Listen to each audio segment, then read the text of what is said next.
Welcome back. I've got a special story to share today. Sterling Vance laughed as he poured a glass of vintage Chardonnay over Elena Vance's shoulder in front of the entire charity gala committee. The pale gold liquid soaked into her modest, charcoal gray blazer, the one she'd meticulously ironed that morning for this very meeting. It wasn't an accident. He'd tilted the crystal glass with the casual, practiced grace of a man who had never been told no in his 55 years of life. The room, a sprawling library filled with the scent of aged leather and Sterling's suffocatingly expensive oud cologne, went deathly silent. 10 of the city's most influential power brokers sat around the mahogany table, their eyes darting from the dripping hem of Elena's jacket to the smirk playing on her father's lips. "Oops," Sterling said, his voice a smooth, treacherous baritone. "I suppose I thought you were the waitress. You certainly dress the part, Elena. Perhaps if you spent less time in the slums with your clients and more time at a tailor, these little misunderstandings wouldn't happen." Julian Vance, seated to Sterling's right, let out a sharp, jagged bark of a laugh. He adjusted his silk tie, his Rolex catching the light from the crystal chandelier. "She probably likes the smell, Dad. It covers up the scent of the public housing projects." Elena didn't flinch. She felt the cold, biting moisture seeping through her blouse, clinging to her skin like a second, unwanted layer. She didn't reach for a napkin. She didn't cry. Instead, she watched the way a single drop of wine trembled on the edge of the table before falling onto the pristine white blueprints of the Vance Heritage Project, Sterling's billion-dollar legacy. "The Chardonnay is a 2018, she said, her voice calm and level, cutting through the heavy silence. "A bit acidic for a lunch meeting, don't you think?" Sterling's smirk faltered for a fraction of a second. He hated her composure. He lived for the collapse, for the moment a victim realized they were beneath his heel. He leaned forward, invading her personal space, the smell of his ego almost as thick as his cologne. "What I think," he hissed, low enough that only those at the table could hear, "is that you are a stain on this family's name. You're a social worker, a professional beggar. And yet you have the audacity to sit at my table and question the zoning for the Gable house development." Beatrice Vance, sitting at the far end of the table, stared fixedly at her own hands. Her knuckles were white, her wedding ring, a diamond the size of a grape, shining like a cold star. She said nothing. She never did. "The Gable house is a protected landmark, Sterling," Elena replied. She reached into her damp canvas tote bag, her fingers brushing against the cold, hard edges of a digital recorder she'd kept running since she entered the room. "The residents have rights. You can't simply bulldoze a community because you want a better view of the harbor for your luxury condos." Sterling slammed his palm onto the table, making the crystal glassware chime like a warning bell. "I am the Vance legacy. I built this city. You're just a temporary occupant of a life you don't deserve. Mrs. Gable." The heavy oak doors creaked open. Mrs. Gable, the family's housekeeper of 30 years, stepped into the room. She was a small woman with a spine like a steel rod, her face a mask of professional neutrality. But as her eyes met Elena's, a flicker of something, sympathy or perhaps a warning, passed between them. "Take my daughter to the kitchen and see if you can find her something that doesn't smell like a cellar," Sterling commanded, not looking at Elena. "And then, Elena, you're going to sign the waiver for the Gable Trust. Julian tells me you've been holding out. That ends today." "I won't be signing anything," she said, standing up. The wine dripped from her sleeve onto the carpet, a dark, spreading Rorschach test of her father's cruelty. Julian sneered, leaning back in his chair. "You don't have a choice, sis. Dad's already talked to the board, your little nonprofit, the one that keeps your friends off the street. One phone call from the Vance Foundation and your funding vanishes. Poof, gone." Sterling smiled then, a slow, predatory baring of teeth. 24 hours, Elena. Sign the papers or I'll ensure you're as homeless as the people you spend your days coddling. You think you're a hero. You're a mouse trying to trip an elephant." Elena slung her damp bag over her shoulder. She felt the weight of the flash drive tucked into the hidden inner pocket, the one Mrs. Gable had slipped her a week ago. It contained the real ledger for the Heritage Project, the one that showed exactly where the charity funds were actually going. She looked at the men at the table, the enablers, the bullies, the family that felt more like a cage. She looked at Julian's smug face and Sterling's arrogant posture. They thought they had won because they had the wine and the gold and the names on the buildings. "You're right about one thing, Sterling," Elena said, her voice echoing in the vast, cold room. "I don't belong at this table." She turned and walked toward the door, her footsteps steady on the marble floor. As she passed Mrs. Gable, she felt a light touch on her arm, a silent validation. "Elena," Sterling called out, his voice dripping with dismissive triumph. "Don't forget to wash that blazer. It's the only one you have, isn't it?" She didn't look back. She stepped out into the bright, unforgiving sun of the foyer. The countdown had begun. They thought she was a victim to be humiliated. They didn't realize she was an auditor, and the Vance empire was about to face a very public, very painful reckoning. 24 hours. It was more than enough time to burn a legacy to the ground. The next morning, the air in Elena's small apartment smelled of stale coffee and the harsh, lemon-scented detergent she'd used to scrub the wine from her blazer.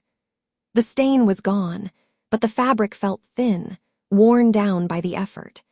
She sat at her kitchen table, the scarred wood a sharp contrast to the polished mahogany she'd left behind at the Vance estate. A sharp knock at the door interrupted her thoughts. When she opened it, she didn't find a friend, but a courier in a crisp uniform holding a thick, cream-colored envelope.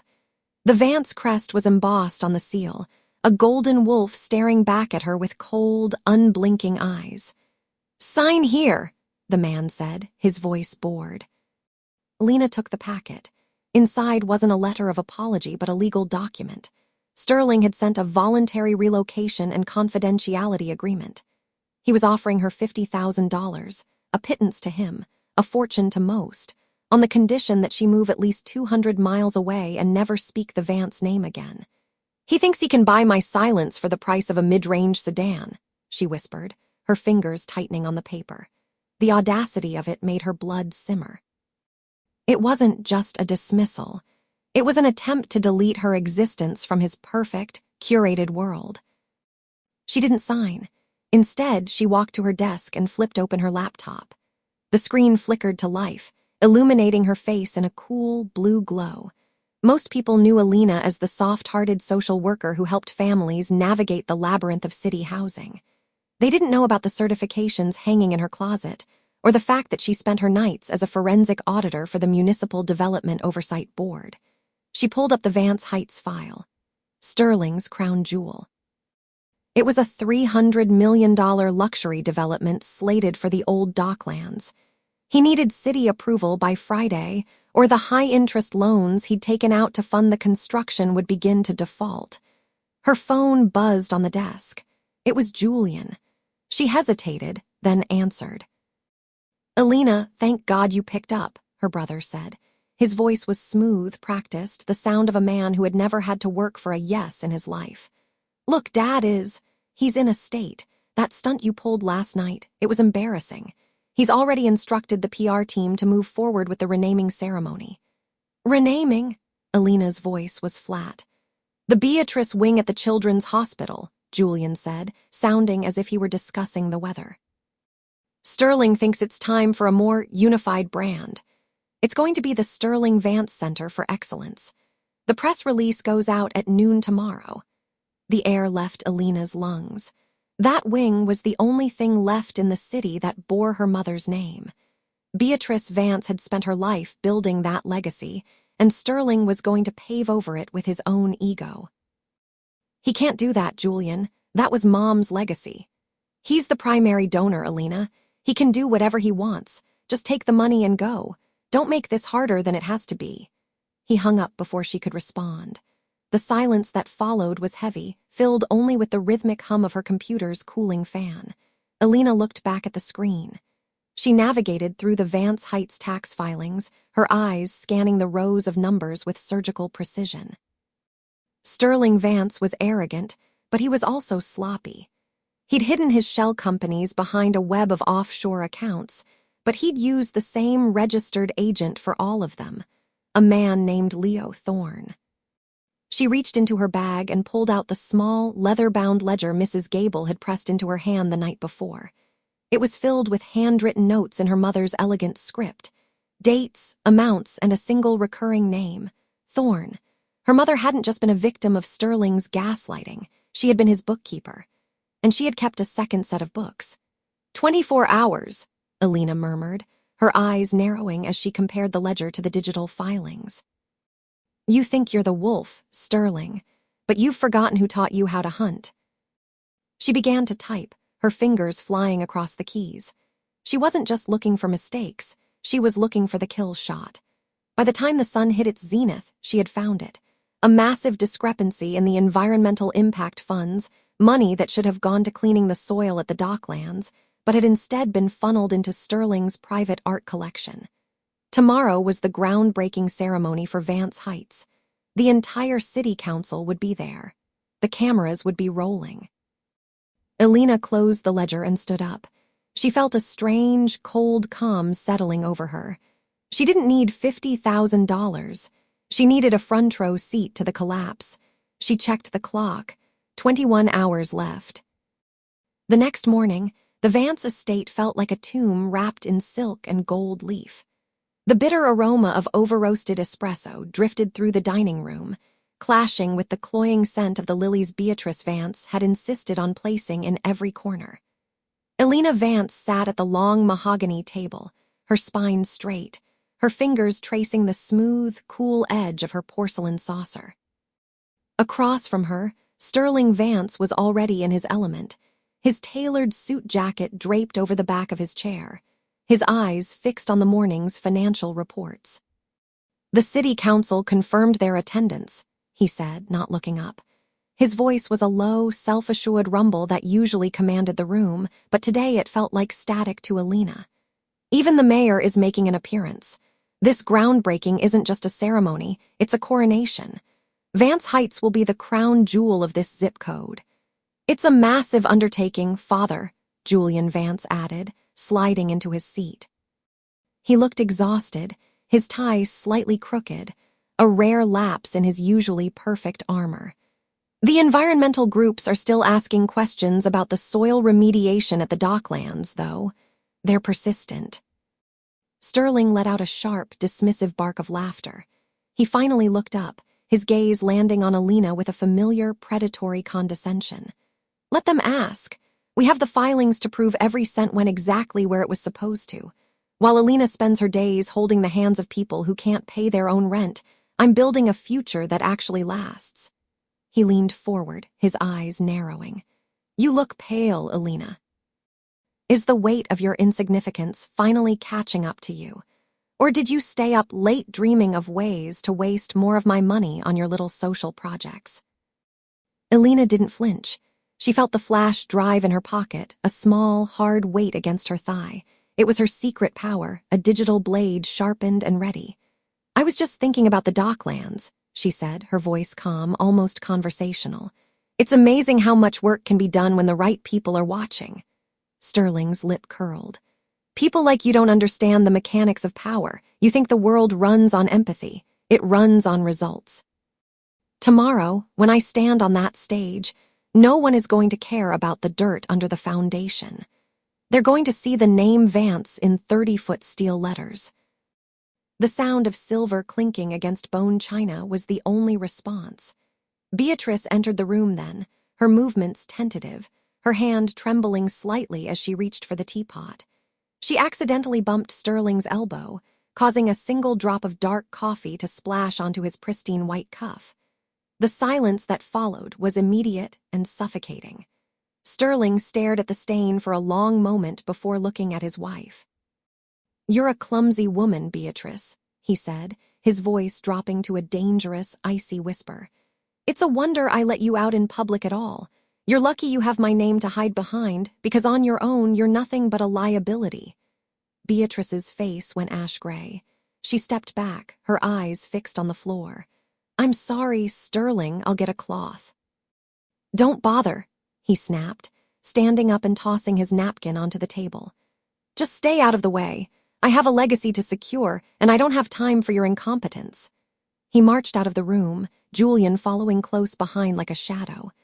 Elena waited until the sound of their footsteps faded before she stood and moved to her mother's side. She placed a hand on Beatrice's shoulder, feeling the frantic, shallow beat of her heart through the thin fabric of her blouse. "He's wrong, Mother," Elena whispered. "You aren't the liability." Leaving the dining room, Elena headed toward the back of the house, where the air was cooler and smelled of lemon wax and old paper. She found Mrs. Gable in the small pantry off the kitchen, meticulously labeling jars of preserves. The older woman looked up, her sharp eyes taking in Elena's determined expression. "He's leaving for the site early," Mrs. Gable said, her voice low. She reached into the pocket of her apron and pulled out a crumpled manila envelope. "The final invoices for the soil remediation equipment came through the mail this morning. I intercepted them before they hit his desk." Elena took the envelope, the paper crisp and dry under her fingertips. She opened it and scanned the lines. The amounts were staggering, hundreds of thousands of dollars billed for heavy machinery that had never touched the docklands. Instead, the vendor addresses matched a private warehouse in the hills, a place where Sterling stored his burgeoning collection of stolen prestige. "This is it," Elena said, a cold, hard satisfaction settling in her chest. "The final piece." "He thinks he's the wolf," Mrs. Gable murmured, her gaze returning to her jars. "But he's forgotten that the house always knows where the rot is." Elena tucked the envelope into her bag. She checked the time. 15 hours until the cameras started rolling. 15 hours until the city council, the mayor, and the press gathered to watch Sterling Vance take his victory lap.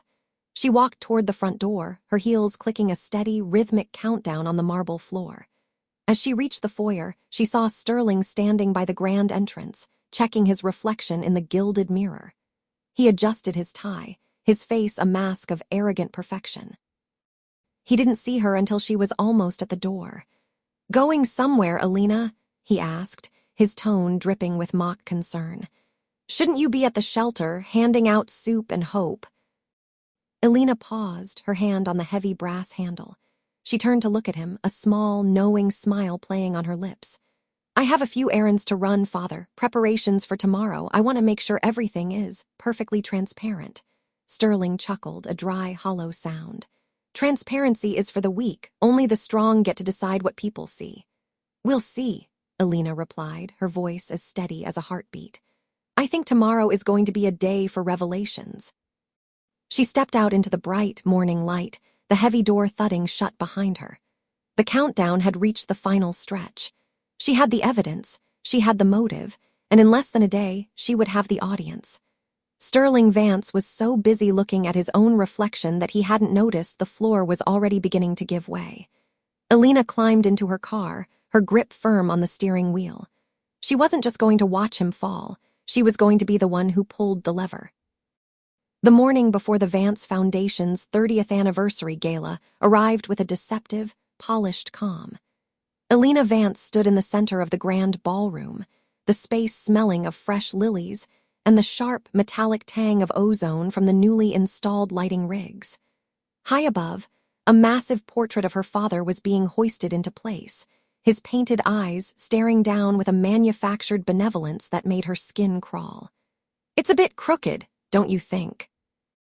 she asked, her voice echoing in the vast, empty hall. Sterling Vance didn't look up from his clipboard. He was dressed in a charcoal suit that cost more than the annual budget of the community center where she worked. He gestured dismissively toward the workers. "It's perfect. It's the centerpiece. Something you wouldn't understand, given your penchant for the mundane." He finally turned to her, his lip curling in a familiar sneer. "Why are you even here? I thought I told you to stay out of the way until the cameras were rolling." "I just wanted to ensure the foundations were solid," she replied, her tone conversational. "It would be a shame if everything came crashing down during your big moment." He let out a short, barking laugh, the sound grating against the silence of the room. "The foundations of this empire are made of steel and blood, Elena. You've spent too much time holding hands with the poor to understand how the world actually works. You think a few questions about transparency matter. People want to see the crown, not the dirt beneath it."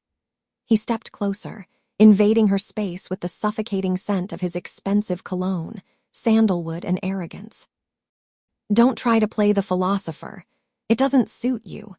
Just wear the dress I bought you, smile for the donors, and try not to look like you're judging the people who actually pay for your existence." Elena didn't flinch. She met his gaze, her eyes as cold as the marble floor beneath them. Julian Vance walked in then, looking harried, a stack of programs in his arms.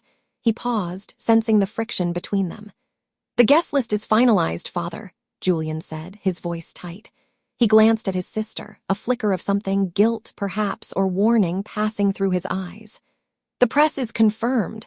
Everyone who matters will be in this room tomorrow night." "Good," Sterling snapped, turning his back on his daughter. "Make sure the seating chart reflects the hierarchy. I don't want any nobodies near the head table." Elena watched them walk away, the sharp, rhythmic click of her heels the only sound as she moved toward the back exit. She felt the weight of the encrypted drive in her pocket, a small piece of cold steel that felt heavier than the entire ballroom. An hour later, she was in a nondescript coffee shop on the edge of the city. Leo Thorne was already there, tucked into a corner booth. He didn't look up when she sat down, his fingers flying across the keys of a ruggedized laptop. "The data is scrubbed and staged," he whispered, the hum of the machine a low vibration against the table. "The moment the keynote starts, the press release goes live. Every major outlet gets the bank records, the offshore routing numbers, and the original deeds Mrs. Gable saved from the shredder." Elena reached out, her fingers brushing the smooth surface of the laptop. This was the secret power she had cultivated while her father was busy admiring his own reflection. "Is there any way for him to stop it?" "Not unless he can stop the internet," Leo replied with a grim smile. "He's so focused on the stage that he hasn't noticed the trapdoor." She nodded, a sense of grim satisfaction settling in her chest. She thought of Beatrice Vance, who was currently at home, finally packing a suitcase that had been hidden in the back of her closet for 20 years. The alliance was silent, but it was absolute. As evening bled into night, Elena returned to her small apartment. She laid out her dress for the next day, not the one her father had bought, but a sharp, midnight blue suit that felt like armor. She stood by the window, watching the city lights flicker. The countdown had reached its final hours. Sterling thought tomorrow was his coronation. He had ignored every hint, dismissed every warning, and treated her like a footnote in his biography. She picked up her phone and sent a single text to an unknown number. "The stage is set." Tomorrow, the world would see the man behind the portrait, and Elena would be the one to turn on the lights. The evening of the Vance Grand Plaza groundbreaking arrived with a stifling, humid heat that even the industrial-sized cooling fans couldn't quite disperse. Elena Vance stepped out of the car, the midnight blue fabric of her suit catching the strobe lights of the waiting press. She didn't pause for the cameras, nor did she offer the practiced, vacant smile the photographers expected from a Vance. She moved with a singular, quiet purpose toward the massive white silk tent that had been erected over the skeletal remains of the old district. Inside, the atmosphere was thick with the scent of thousands of imported lilies and the sharp, metallic tang of new construction. A string quartet played in the corner, their music struggling to rise above the cacophony of clinking crystal and the performative laughter of the city's elite. Elena felt the weight of the flash drive in her inner pocket, a cold, hard rectangle that felt like a loaded weapon against her ribs. Sterling Vance was already at the center of the room, holding court near a towering ice sculpture of the project's logo. He wore his success like armor, his chest puffed out under a bespoke tuxedo that likely cost more than the annual budget of the community center he had demolished to make room for this plaza. When he saw her approaching, his expression didn't soften. It sharpened. "Elena," he said, his voice booming enough to ensure the nearby board members were listening. "I'm surprised you found the time to join us. I imagine the city's underprivileged are quite lost without their patron saint tonight." A few of the men in his circle chuckled, the sycophantic, hollow sound of people who knew exactly who signed their checks. Elena didn't flinch. She met his gaze, her eyes as calm as a frozen lake. "The city is in good hands for one evening, Father," she replied, her voice a steady anchor in the sea of chatter. "I wouldn't want to miss the moment your true legacy finally becomes clear to everyone." Sterling's eyes narrowed, a flicker of suspicion crossing his face before his arrogance smoothed it over. He leaned in closer, the scent of expensive scotch and peppermint on his breath. "You look like you're attending a funeral, Elena. Try to look at least marginally impressed. This is the summit. From here, I own the skyline." He dismissed her with a casual wave of his hand, turning back to the mayor to brag about the projected quarterly earnings. Elena watched him walk away, his stride predatory and confident. She scanned the room, spotting Julian Vance near the bar. Her brother looked like a man standing on a crumbling cliff. He was nursing a drink with a hand that wouldn't stop shaking, his eyes darting toward the exits every few seconds. When he saw her, he looked away immediately, unable to face the person who knew exactly what he had sacrificed to stay in their father's good graces. Beatrice Vance arrived 20 minutes later, looking fragile in a dress of pale silver that seemed to wash the color from her skin. She moved through the crowd like a ghost, her hand fluttering nervously to the pearls at her throat. When she approached the head table, Sterling didn't even look up from his conversation with the lead architect. "You're late, Beatrice," he snapped, his voice a low hiss that cut through her like a blade. "Go find your seat at the far end of the table." "You look haggard, and the photographers are looking for vitality, not a Victorian mourner." Beatrice flinched, her shoulders hunching as if she could disappear into the silk lining of her gown. For 20 years, that tone would have sent her scurrying into the shadows. But tonight, she caught Elena's eye across the room. She didn't move for 3 long seconds, a lifetime of defiance in their world, before turning toward the seating area with a quiet dignity that Sterling was too blinded by his own ego to recognize. Mrs. Gable moved through the crowd with a silver tray, her face a mask of professional indifference. As she passed Elena, she paused just long enough to adjust a napkin near Elena's hand. "The technician's booth is open," she whispered, her voice barely audible over the quartet's rendition of Vivaldi. "He hasn't checked the digital cue since the rehearsal this morning. He's too busy admiring his own reflection." Elena nodded, a surge of adrenaline sharpening her senses. She could feel the eyes of the board members on her, men who had ignored her warnings for years, dismissing her as a disgruntled daughter. They were all in their places now, seated in the front row, their faces expectant and greedy for the windfall Sterling had promised them. Sterling checked his Rolex, the diamonds in the bezel catching the light. He looked at the stage, then at the crowd, drinking in the adoration he felt he was owed. He believed this was his coronation. He believed the world was at his feet, and that he had successfully buried every secret, every theft, and every broken life beneath the concrete of his plaza. He began to walk toward the stairs of the stage, his movements practiced and regal. He didn't notice Elena moving toward the shadows at the back of the tent. He didn't see the way Julian was now staring at the floor, or the way Beatrice had sat down and folded her hands with a terrifying, silent composure. Sterling reached the podium and adjusted the microphone. The feedback echoed through the tent, a sharp, piercing sound that demanded immediate silence. The room went still. Hundreds of the city's most powerful people leaned forward, their faces illuminated by the glow of the giant LED screen behind the stage. "Ladies and gentlemen," Sterling Vance began, his voice booming with the practiced resonance of a man who had never been told no. "Tonight, we don't just celebrate a building. We celebrate the endurance of a name. We celebrate a legacy that will stand long after we are gone." At the back of the room, hidden behind the black curtain of the technician's booth, Elena watched him through the glass. She felt the cold metal of the flash drive as she slotted it into the terminal. Her thumb hovered over the override command. She looked at her father, the man who had spent a lifetime building a throne out of other people's nightmares. She didn't feel rage anymore. She felt the cold, hard clarity of the coming storm.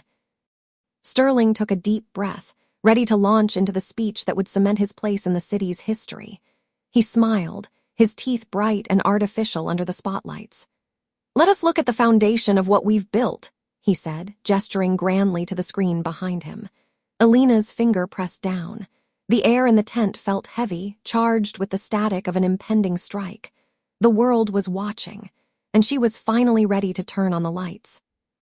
Sterling Vance stood at the mahogany podium, his silhouette cast large against the massive LED screen. The air inside the gala tent was thick with the scent of expensive lilies and the faint, metallic tang of the cooling fans humming behind the stage. He adjusted his silk tie, the casual confidence of a man who had never been told no radiating from his every pore. "The foundation of our city," he declared, his voice booming through the hidden speakers, "is built on vision and integrity." He gestured grandly to the screen behind him, expecting the polished 3D render of his newest skyscraper. Instead, the display flickered with a harsh, digital snap. A scanned document appeared. It wasn't a blueprint. It was a deed to the Gable estate, dated 30 years ago, with a signature that was clearly, clumsily forged. Below it, a digital ledger began to scroll, columns of red text detailing millions of dollars siphoned from the city's low-income housing fund into a series of offshore accounts. The silence that followed was absolute, a heavy, suffocating blanket that snuffed out the ambient chatter of the city's elite. Sterling turned, his confident smile remaining plastered on his face for a fraction of a second too long, a grotesque mask of success that hadn't yet realized the face beneath it was rotting. When his eyes finally locked onto the ledger, the mask didn't just slip, it shattered. His jaw went slack, the skin around his eyes tightening into a web of frantic, pale wrinkles. The artificial tan seemed to curdle, turning a sickly, grayish yellow under the harsh LED spotlights. His throat moved in a convulsive, dry swallow, his Adam's apple bobbing like a trapped bird as his chest hitched in shallow, panicked bursts of air. He looked suddenly small, a hollow man standing in the wreckage of a giant's suit. In the front row, Beatrice Vance rose slowly to her feet. Her hand went to her throat, her pearls catching the light as she gripped them so hard the string looked ready to snap. She didn't look at the screen. She looked at her husband with a cold, piercing clarity, as if seeing a stranger for the first time. Beside her, Julian Vance didn't move a muscle. His face was a mask of calculated neutrality, but his eyes were already darting toward the side exit, his fingers tapping a frantic, silent rhythm against his thigh as he mentally distanced himself from the sinking ship. 3 rows back, Leo Thorne leaned into the light. He didn't gasp like the others. Instead, a slow, predatory grin spread across his face. He checked his watch, then looked back at Sterling, the expression that of a man watching a long-awaited execution. In the shadows near the bar, Mrs. Gable stood perfectly still. She didn't gloat. She simply watched the screen, her weathered hand resting on the silver head of her cane, finally seeing the truth she had whispered for decades shouted to the world. Elena Vance stepped out from behind the black velvet curtain of the technician's booth. She didn't rush, and she didn't hide. She walked across the stage with the measured, rhythmic click of her heels against the wood, a sound that cut through the stunned silence like a countdown. Sterling staggered back from the podium, his hand catching the edge of the wood to keep from collapsing. "Elena," he croaked. The name sounded like gravel grinding in a dry throat. What is this? This is a mistake, a glitch." She stopped 3 feet from him, the light of the forged deed reflecting in her calm, dark eyes. She didn't raise her voice. She didn't need to. The lapel microphone she had pinned to her dress caught every word, broadcasting her steady tone to the back of the tent and the cameras lining the perimeter. "You always said the foundation was the only thing that mattered, Sterling," she said, her voice as cold and sharp as a winter morning. "You were right, but you forgot one thing." He reached out a hand, a desperate, clawing motion, but she stepped back, maintaining the distance between them. The crowd leaned forward, 100 witnesses holding their breath as the foundation of the Vance empire turned to ash. "A house built on stolen land and broken lives doesn't just fall," Elena said, her gaze never wavering from his collapsing face. "It buries everyone who tried to call it home." She didn't wait for his response. She didn't stay to watch the security guards move toward the stage or the mayor stand up to leave. She turned her back on the man who had spent a lifetime trying to make her small and walked off the stage, leaving him alone in the glare of his own recorded crimes. The storm had arrived, and for the first time in her life, Elena was the one walking toward the light. The silence in the ballroom was heavier than the applause Sterling Vance had spent 40 years buying. As Elena Vance stepped down from the stage, the air seemed to thin, vibrating with the collective shock of the city's elite. The scent of expensive lilies and aged scotch, which had felt like the aroma of victory an hour ago, now smelled like the sterile stillness of a funeral home. Sterling stood frozen in the center of the aisle, his hand still half raised as if he could physically catch the words she had thrown at him. His face didn't just pale, it seemed to dissolve in the harsh glare of the chandeliers. The ruddy, self-assured mask of a billionaire developer cracked, revealing a frantic, cornered animal beneath the tailored wool. His eyes darted from the silent mayor to the stony-faced board members, his pupils blown wide with a terror he'd never known. A bead of sweat traced a jagged path through his hairline, and his lower lip trembled with a pathetic, rhythmic twitch that he couldn't suppress. He looked smaller, the sharp lines of his suit suddenly too large for a man whose ego had been his only real substance. He reached for his collar, his fingers fumbling with a tie that was suddenly choking him, his breath coming in shallow, ragged hitches that whistled in the quiet room. "It's a fabrication," Sterling finally choked out, his voice cracking like dry glass. He turned to the nearest table, looking for the familiar nods of his sycophants. "Julian, tell them your sister has lost her mind." Julian Vance didn't move toward him. Instead, he took a deliberate step back, putting a visible 3 feet of marble floor between himself and his father. The golden boy of the Vance empire looked at the man he had spent his life mimicking, and for the first time, his expression held nothing but cold calculation. "I can't do that, Father," Julian said, his voice carrying clearly to the back of the room. He reached into his tuxedo jacket and pulled out a slim silver flash drive, holding it up like a holy relic. "I've already handed the digital ledgers to the authorities, the ones you thought were deleted in the 8 audit. I kept them, just in case you ever decided I was as disposable as Elena." A collective gasp rippled through the crowd. Beatrice Vance, standing by the champagne fountain, didn't cry. She didn't rush to her husband's side. She simply set her glass down on a passing waiter's tray and walked toward her daughter. Her spine was straighter than it had been in decades, the invisible weight of Sterling's gaslighting finally lifting from her shoulders. "The house in Aspen is in my name, Sterling," Beatrice said, her voice devoid of its usual tremor. "And the foundation accounts you used to funnel the offshore donations. I signed the papers for the investigators an hour ago. Mrs. Gable was kind enough to show me where you hid the secondary keys." Mrs. Gable stood near the exit, her hands folded neatly over her apron. She didn't say a word, but the slight, knowing nod she gave Elena was more powerful than any shout. She had been the ghost in the house for 30 years, the one who saw every bruise Sterling tried to hide with jewelry and every bribe he made over late-night coffee. "This is a coup," Sterling hissed, his face turning a dangerous, mottled purple. He lunged toward Elena, his fingers clawing at the air, but a heavy hand landed on his shoulder. Leo Thorne stepped out from the shadows of the velvet curtains. The investigator didn't need to use force.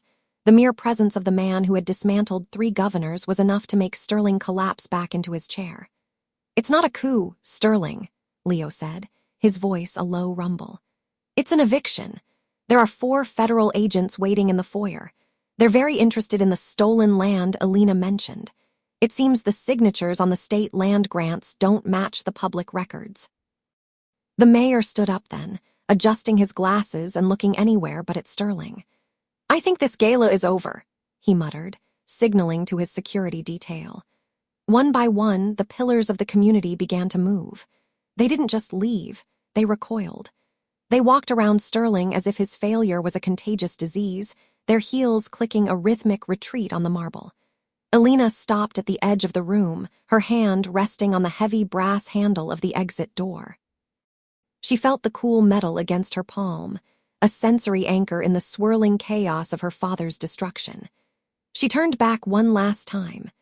Sterling was slumped in a gilded chair, surrounded by half-eaten hors d'oeuvres and abandoned champagne. The man who had spent a lifetime trying to make her feel small now looked like a ghost haunting his own party.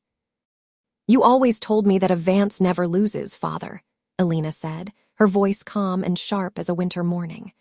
"You were right. I'm a Vance, and I just won." She didn't wait for his response. She didn't stay to watch the flash of the cameras as the agents entered the room or to hear the click of the handcuffs.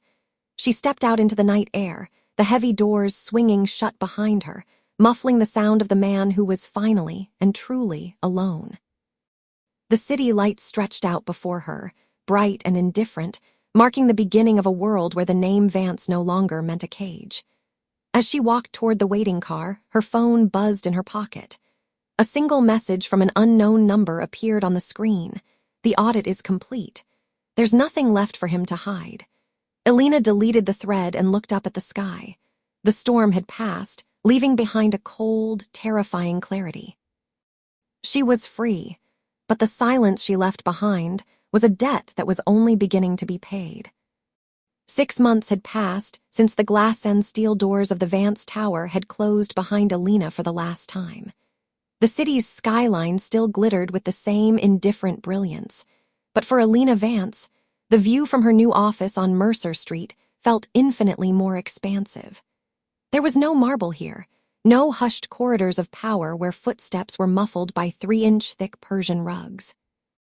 Instead, the air smelled of fresh coffee and the faint, metallic scent of the radiator humming against the autumn chill. She sat at a desk made of reclaimed oak, watching the gold leaf lettering on her door catch the morning sun, the Vance Foundation for Social Equity. It was a modest start, funded by the liquidation of the assets she had clawed back from her father's crumbling empire. A sharp knock preceded Leo Thorne, who stepped into the room with a leather briefcase and a look of professional satisfaction. He didn't wait for an invitation to sit, dropping a thick manila folder onto her desk. "The final audit is signed, sealed, and delivered," Leo said, his voice echoing in the uncarpeted room. "The creditors took the penthouse, the Hamptons estate, and the fleet. There's nothing left of the old firm but the lawsuits, and those are currently being dismantled by the state's attorney." Elena leaned back, her fingers tracing the grain of the wood. "And my father," Leo hesitated, a flicker of something like pity crossing his face. "Sterling Vance is living in a studio apartment in Queens. It's a 4th-floor walk-up. The view is of a brick wall and a laundromat." The image hit Elena with a physical weight. She remembered Sterling standing at the floor-to-ceiling windows of his office, gesturing at the city as if he had personally laid every brick. He had always defined himself by the height of his perch. To be grounded in a burrow he used to mock was a special kind of purgatory. "He still tries to call the old board members," Leo added, opening the folder to show her the bankruptcy filings. "Mrs. Gable told me he spent 3 hours on a payphone yesterday because his cell's service was cut off. No one took the call, not even the junior associates." The face slap of reality had been slow but absolute. Sterling wasn't just broke, he was irrelevant. The man who had once commanded the attention of governors was now just a tenant with a noise complaint and a past-due electric bill. "What about Julian?" Elena asked, shifting the focus. "Your brother is working for a mid-sized architectural firm in Chicago," Leo replied. "Entry-level, he's using his middle name. He told me he's actually learning how to build things instead of just how to sell them. He seems lighter. And Beatrice. Your mother is in Tuscany. She sent a postcard last week. She's finally taking those painting classes she talked about 20 years ago. She's not coming back, Elena." Elena nodded, a lump forming in her throat. Her family was a collection of fragments now, scattered by the explosion she had detonated. She had won the war, and the justice was proportional. Sterling had lost the status he used to weaponize against others, and those he had suppressed were finally breathing. But the silence in the room was a reminder of the cost. She stood and walked to the window. Below, the street was a chaotic tapestry of people, real people, the kind Sterling had called the background noise of commerce. She saw a young mother pushing a stroller, a group of students arguing over a textbook, and an old man feeding pigeons. They didn't know the name Vance, and for the first time in her life, that felt like a blessing. Her phone buzzed on the desk. It was a restricted number. She knew it was him. It was always him at this hour, a desperate attempt to find a crack in her resolve, to see if there was any of the old, compliant Elena left to manipulate. She watched the phone vibrate against the wood until it went silent. She wouldn't pick up. There were no more deals to be made, no more apologies to accept. The man in the Queen's studio was a stranger to her now, a ghost of a legacy she had finally laid to rest. Elena picked up her coat, the simple wool fabric a stark contrast to the designer silks she used to wear like armor. She had a meeting with a community organizer at 10, and she couldn't afford to be late. As she turned off the lights and locked the door, she caught her reflection in the glass. Her eyes were tired, but the hollow look of a captive was gone. She stepped out onto the sidewalk, blending into the crowd. The wind was cold, smelling of rain and the city's restless energy. She walked toward the subway, her footsteps blending with 1,000 others, finally just another person in a world that was no longer for sale. She had dismantled the cage, but she was still learning how to live in the open air. The debt was paid, the storm had passed, and for the first time in 30 years, Elena Vance was exactly where she belonged.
I hope you enjoyed this tale.